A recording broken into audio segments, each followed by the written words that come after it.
All right, so let's start with our big focus at this hour. Now, the whole world is dealing with the COVID-19 pandemic, and in some nations, the governments are being very circumspect as to how to, in fact, ease the lockdown restrictions. But the situation is very different in China, which is all set to hold its annual Congress or the 2 sessions on Friday. It is the biggest political gathering of the year in China, and President Xi Jinping will, of course, be using this occasion to project strength as he deals with the biggest challenge that he's encountered in his presidency. And this is where it gets very interesting. 3,000 delegates will be present in person, and they'll be coming in from the length and breadth of China. They'll be descending onto Beijing tomorrow from all 31 provinces of the country. They'll take part in the annual meeting of the National People's Congress, which is the legislative body in China. Now, the most important thing to know about this meeting is that it is heavily choreographed. The delegates are hand-picked members of the Communist Party, and their role is to merely rubber stamp the new bills and proposals put forth by the party. But we cannot, of course, ignore the fact that grim shadow of COVID-19 looms large in the backdrop of this meeting. So here's what you can expect.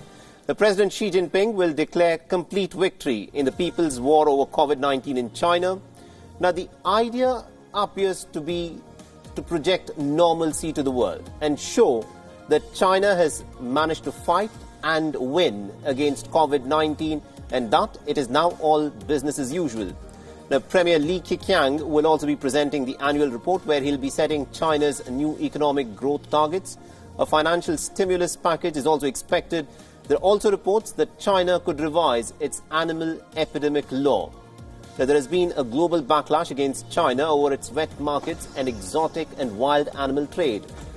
A vote is expected on China's first ever civil court, which will formalize property and personal rights. It is said to be part of President Xi Jinping's plan to reform the legal system in the country. Now, these, of course, are very challenging times for China. The world is blaming China for the pandemic. Its renegade province, Hong Kong, is up in arms. Taiwan is being showered with global support for formal recognition. And for the first time since 1992, China's economy has also contracted for a quarter. But China is, of course, looking to push back against its critics, especially the United States, responding to the growing calls for foreign manufacturers to exit China. The Beijing has said that political power cannot change economic laws. Now, the circumstances of this Congress are quite extraordinary. For starters, it was postponed from March to the 22nd of May due to the COVID-19 outbreak. The assembly normally goes on for about 14 days, but this time round it will wind up after just 7 days.